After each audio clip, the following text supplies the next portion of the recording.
Hello, welcome to Electronics Education. This is Vincent Chang.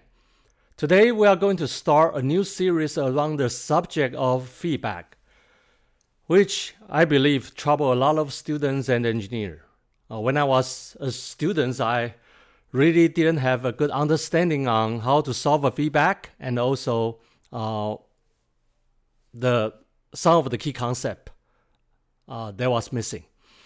So I'm confident that if you follow the around 7 to 8 video, I'm sure you can have a solid understanding on the key concept of feedback and the skill you can develop to solve a practical feedback amplifier.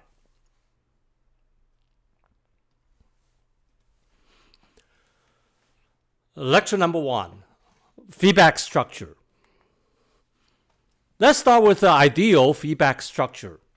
On the left-hand side, you see a signal source. Let's represent the source by the symbol S and subscript X, and enter into a circuit. Then another signal is present called the input signal. And the subscript I represent the input, the SI, and then fit into an amplifier. The transfer function or the gain of the amplifier is denoted by the 8. And the output signal of the amplifier is the output signal. Output signal S represents the signal. So far you have the signal, the input signal, the signal source, the source signal, the input signal, and then the output signal. Then there's a sampling network, sample the output signal and fit into a reverse direction, another direction, going backward, and then going through another network called feedback network, denoted by the beta. And then the output of the beta, called the feedback signal, SF. So far we have, how many signals we have? 4, right? Source signal, input signal, output signal, and then the feedback signal. So source signal and mixed with the feedback signal, there's a positive sign, addition, and then there's a subtraction. So SS subtract SF equals SI. Then other than the signal source, there's an external load. There's an external load. Then let me just, I think this story is quite inspiring. Mr. Black, Harold Black, he lives in, I think it's the New Jersey, okay, because the Manhattan is quite expensive. But he worked in Bell Lab in Manhattan. So one day he took the ferry in 1927, and he got this idea. He was reading the New York Times and then quickly sketch the idea on the paper, on the newspaper, and it became the invention, the great invention, which revolutionized the field of applied electronics, which is the negative feedback amplifier. The structure was invented by Harold Black.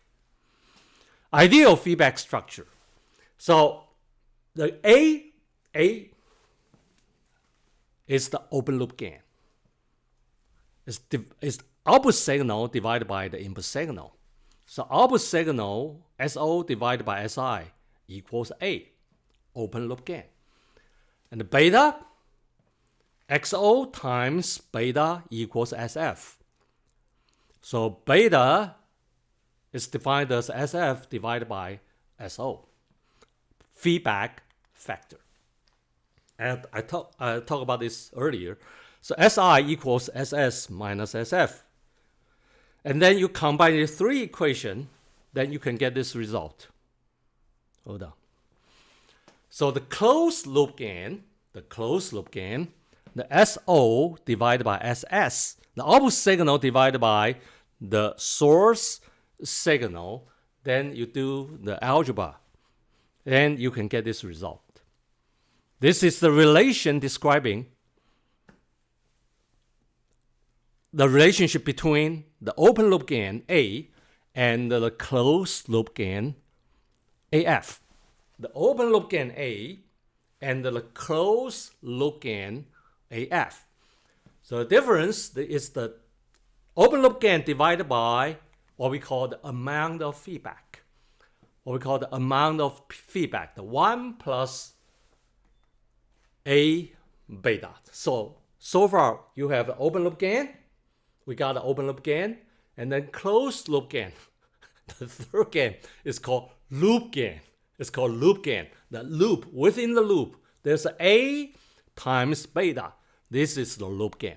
The A times beta is defined as loop gain. Again, 3 gains, okay?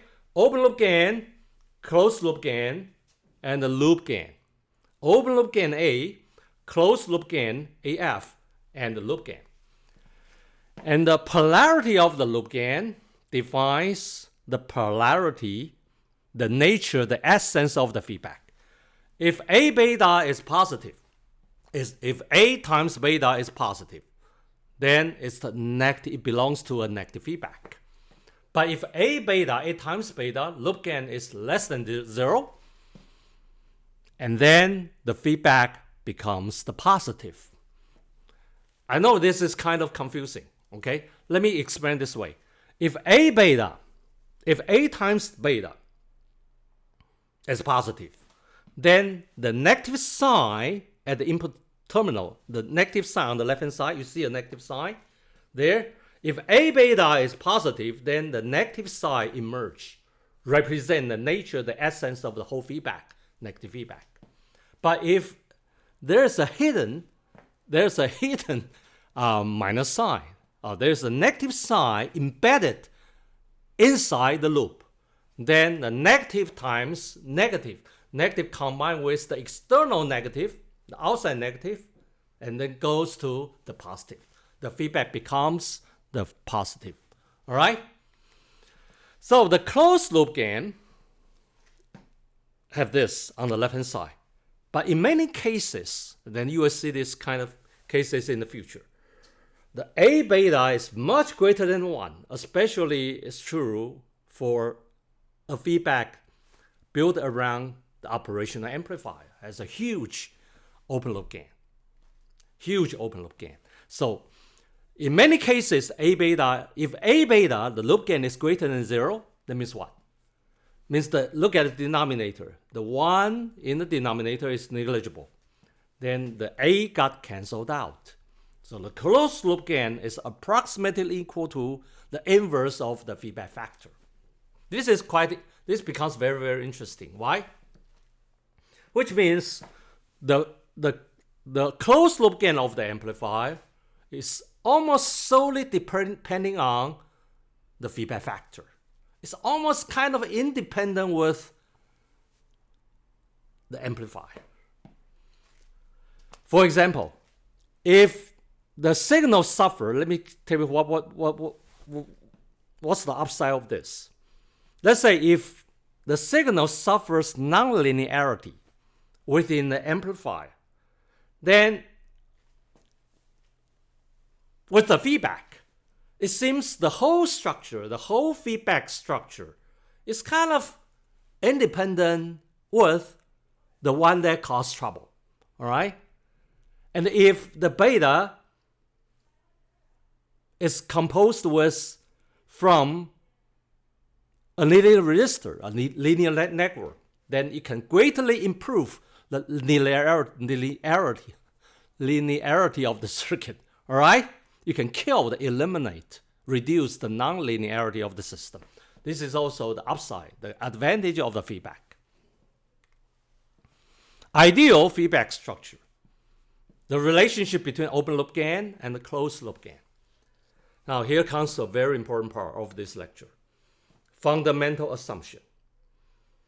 If you pay attention, if you pay close attention, I say, what kind of structure of this is this? Feedback structure? Yes, it's a feedback structure. But it's more important to recognize this is not a practical feedback structure. It's an ideal feedback structure, which means there's an assumption behind this structure. The first assumption, the fundamental assumption for this pertaining to this ideal feedback structure is the open loop gain A. I want you to remember this, take note. the open loop gain A is independent of signal source, the external load, and also the feedback network. Let me say that again.